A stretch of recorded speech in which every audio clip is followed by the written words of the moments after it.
This strip in Cape Town, South Africa, divides the beachside community of Strand from the township of Nomzamo.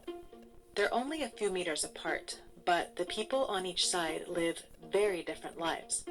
Strand has backyards and driveways. Nomzamo is much more dense, and the people here have fewer basic services. Less piped water, less internet access, and Nomzamo is majority black, while the area across the line is majority white. If we use dots on a map to represent race, you can see how stark that divide is. If we zoom out to the whole city, we can see it's actually everywhere. And this is the case across much of South Africa. The color of your skin here often determines where you live. It also determines your quality of life. This map shows where jobs and opportunities are primarily concentrated in Cape Town. And this is where most of the city's black people live, in informal settlements called townships on the city's periphery. People have to move by public transport for up to 3 hours a day, and they can't take care of their obligations in the community with the rest of the family because they're always working and they're always traveling. For decades, South Africa was under apartheid, a system that wrote segregation into law. A white minority controlled where non-white people could live, work, exist. Many were forced out of their homes. Did you know? In 1994, a democratically elected government took power and ended apartheid. It was supposed to be a new beginning. But a lot of the country still looks like this. And that's because South Africa's legacy of racial division goes back centuries.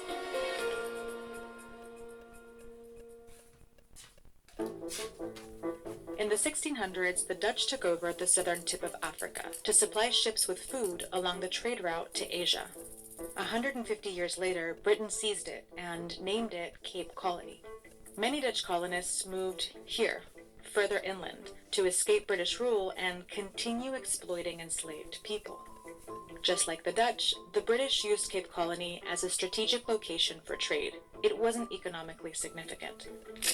But in the 1870s, that changed when the British started mining diamonds there. Suddenly, Cape Colony was one of Britain's most prized and exploited colonies. In order to get the diamonds out of the country, they built railways to connect the mines up here to the coast. The railways allowed the British to access a global diamond market through the port city of Cape Town. Soon, the economy of Cape Colony was centered around the railroads, especially this main route.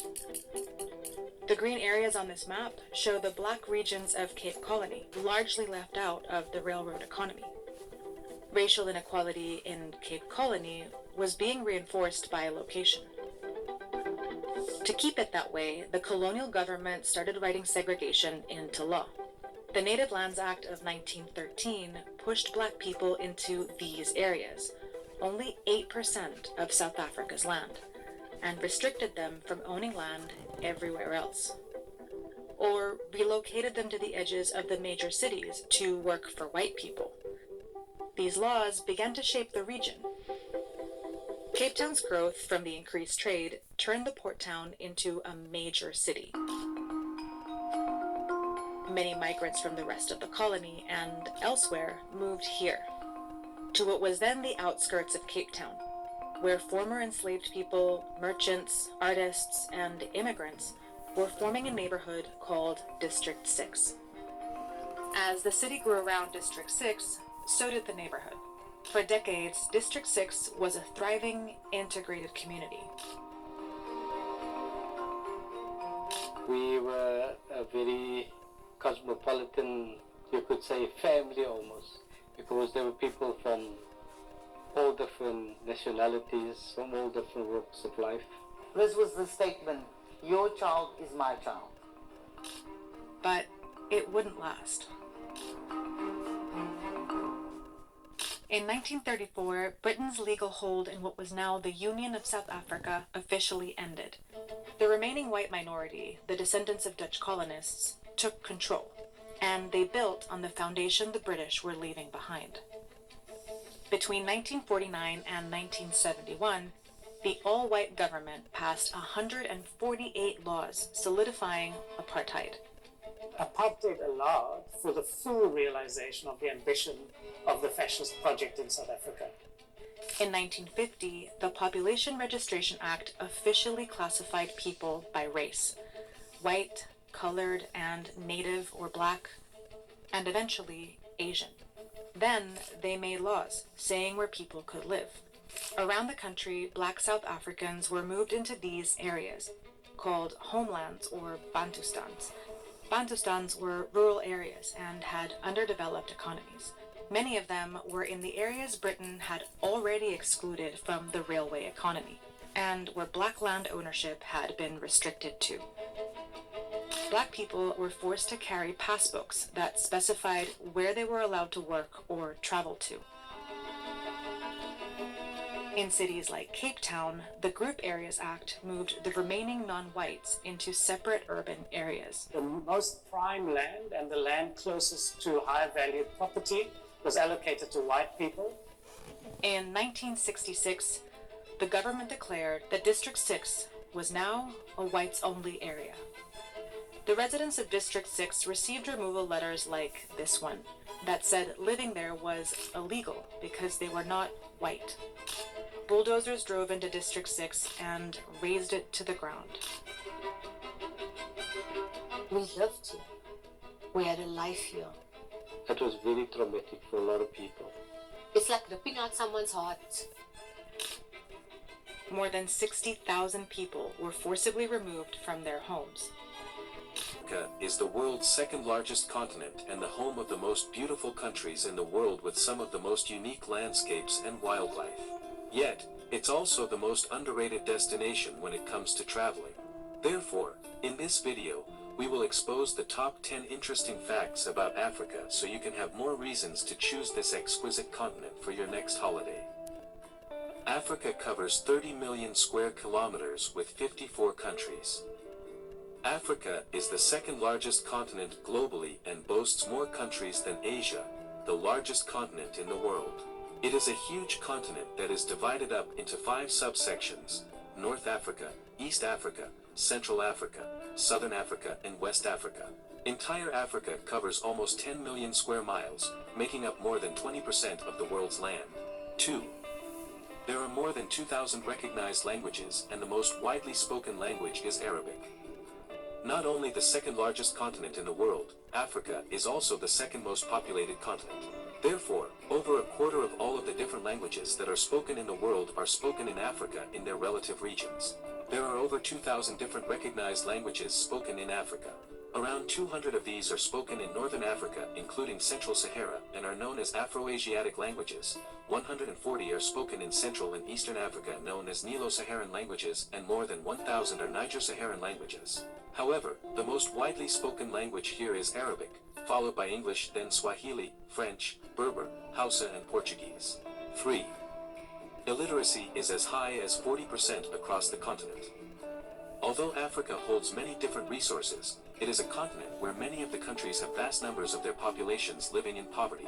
This has led to 40% of adults in Africa being illiterate. The worst affected areas, with shocking illiteracy over 50%, are in Ethiopia, Chad, Gambia, Sierra Leone, Senegal, Niger, Benin, and Burkina Faso. 4. Africa is the world's hottest continent.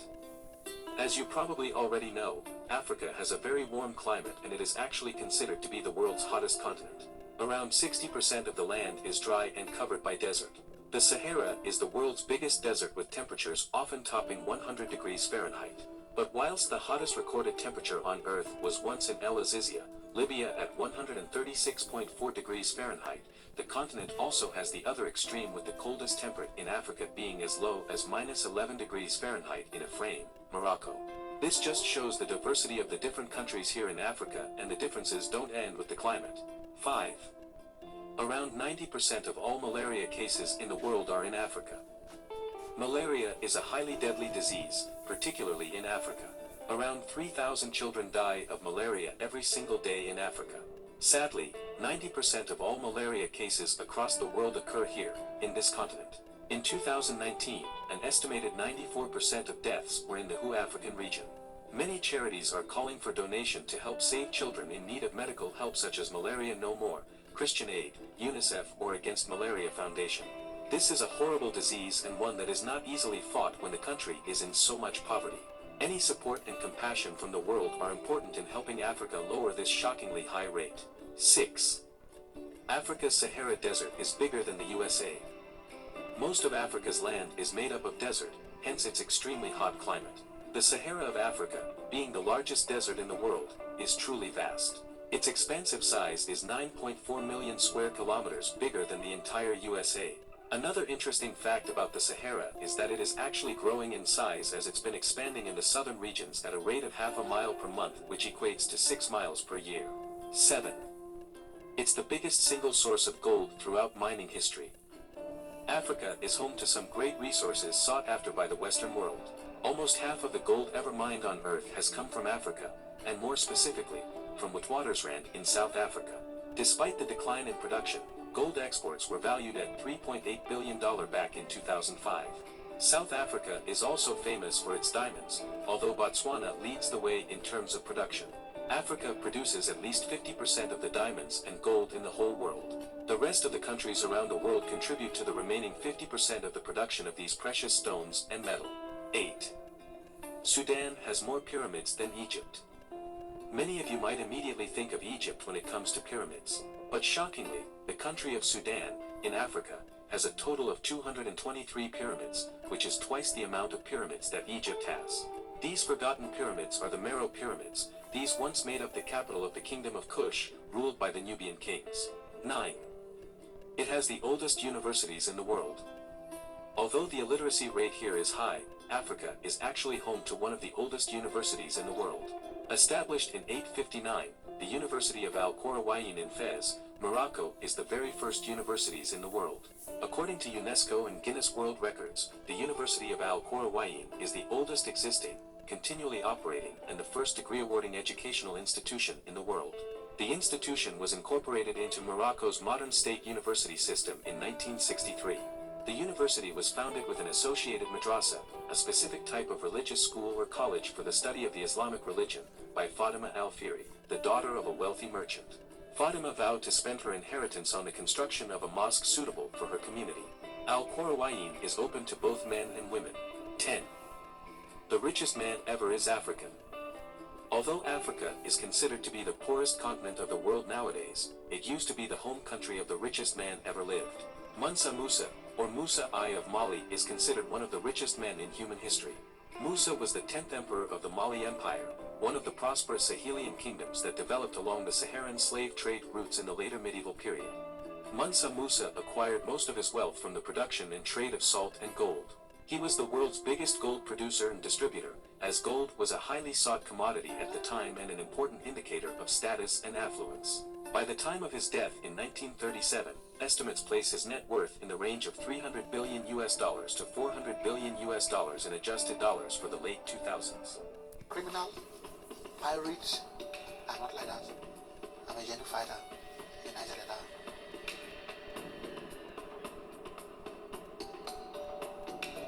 What we see and the reality is that the Niger Delta still looks like a conflict zone.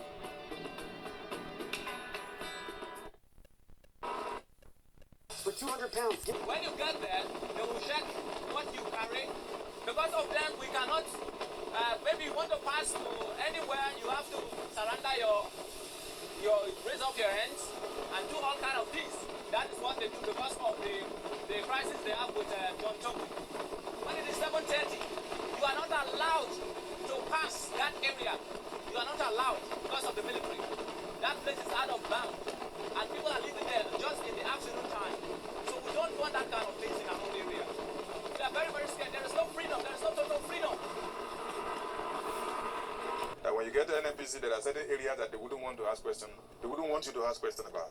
It's just like what we are experiencing here. They don't want this story to go beyond the shores of this country. After just 24 hours here, the military is already aware of our presence. The game of cat and mouse starts over. Midwest tells us that a Navy patrol is on the lookout in the channel around the platform. We slip through 2 surveillance rounds and go ashore, where a local villager is to escort us. We hike the last few kilometers on foot, under the cover of the forest. We only carried leaves and protested against people. As a result of our protest, Shell was forced to leave Ogoni, to move out of Ogoni land. The company closed 96 wells.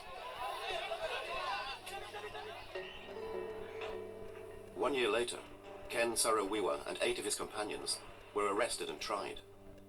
But strangely, the accusations had nothing to do with the oil. They were merely accused of conspiring to murder 4 Ogoni chiefs. A parody of a trial began.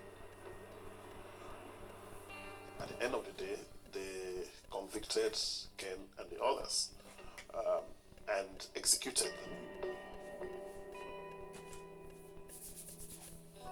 That was the saddest moment for the peoples of the Niger Delta, because all of us, even though it was an Ogoni-led fight, all of us as young people in the universities felt that this was an angle that we should contribute to. And when he died, we were disillusioned, and it made us begin to look for new solutions after the departure of that leader. So we felt that we should transplant what he has done into the Ijok territories. Over 31 million people in the Niger Delta can be as deeply conscientized as the Ogoni people. That's why we took that. But we were then visited with arms by the Nigerian army. When we went out to protest in our communities against oil companies, they came cracking down on us with arms. Military repression incited certain Ijos to take up arms. Groups of freedom fighters were formed, coming together under the name MEND in late 2005. A chronic cycle of violence swept through the Delta. Attacks on pipelines were followed by the kidnappings of Westerners. In 2007, oil production fell by 20%. 2 years later, the federal government proposed an amnesty. When the economy, the oil production is affected that much through the activities of the militants, that means that there's much less revenue coming into the federal coffers. So the federal government had to do something to try to pacify the militants and try to bring this crisis to an end. Protect the site against threats around the clock, although Total don't admit this. We began our activity here in '66, so with 50 years of shared history, we can't avoid some tension, but we're beginning to get to know one another. So why so much security?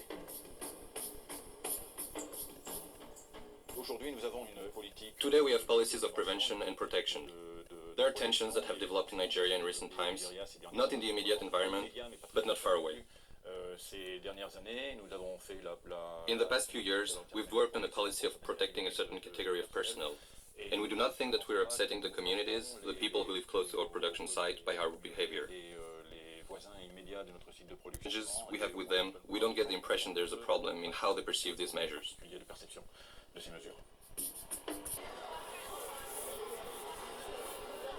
On the landing stage, we have an appointment with Celestin, a young activist who visits Brass regularly to sound out the locals. He will be our guide. There are crises, especially where you have oil in the place, because one strategy the oil companies adopt here is to, introduce divide and rule in every community. So while the people are quarreling, they are doing their business and nobody's asking them anything. So while the people are quarreling, they are doing their business and nobody's asking them anything. To avoid raising the oil company's suspicions and the locals' apprehension, Celestin has not told the villagers we are coming.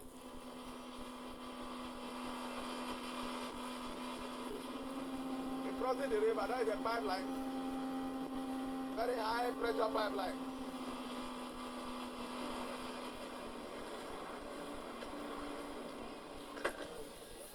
Once on land, we decide to visit Iwoama. The Brass project is already causing divisions among the communities of Bayelsa State. There are those who will get a slice of the pie, and then the rest. Here in Iwoama, they have sided with the moneymakers, and solid houses are springing up like mushrooms. Brass LNG. This is exactly what do you know about brass LNG? It is a project, federal project that on this grass island that wants to locate and establish and invest and also empower the youth. Have they involved community people in all their work they are planning on how they are going? Are they informing community people? Actually, they are informing, but actually most of the time the community don't know what is going on. Community don't know what is going on. Like we, the Wama people, they are suffering. Fine promises have been made, but they're impossible to verify. Celestin remains dubious and attempts to find out more from the community leader.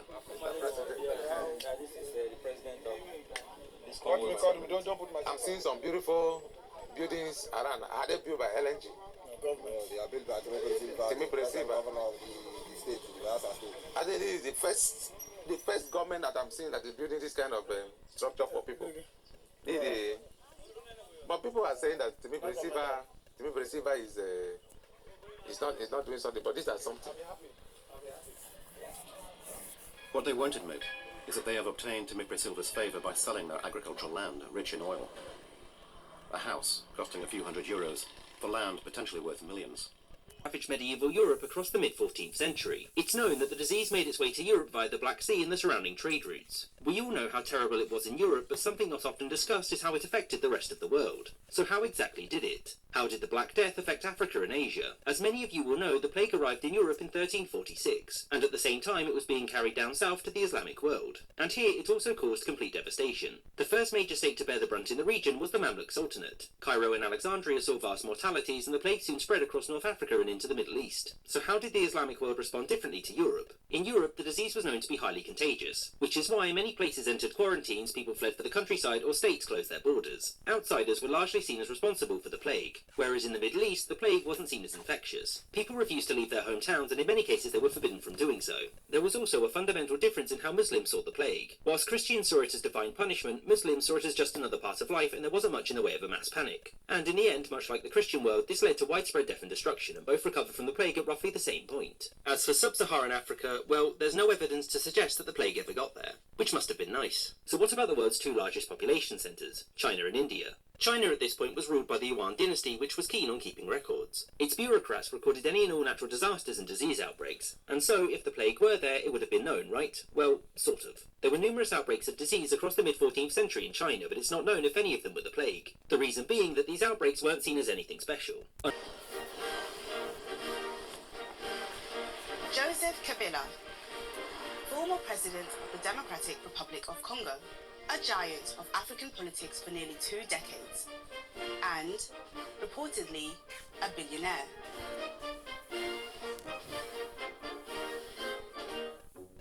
We're going to let you in on some financial secrets, something which I imagine Joseph Kabila won't like us talking about. Secrets sourced from the biggest leak of banking data Africa has ever seen. Et avoir Joseph Kabila comme partenaire, bien que pas de manière officielle, était une aubaine pour une banque. Secrets about his younger sister. On découvre juste dans les papiers, dans les documents officiels qu'elle est gestionnaire de telles choses, qu'elle est responsable de telles entreprises, etc. Secrets too about his foster brother. Et là, il retrouve sa veste, donc je vois très clairement qu'il est armé. We reveal accounts for the use of Joseph Kabila when he was serving as president, with unexplained multi-million-dollar transactions.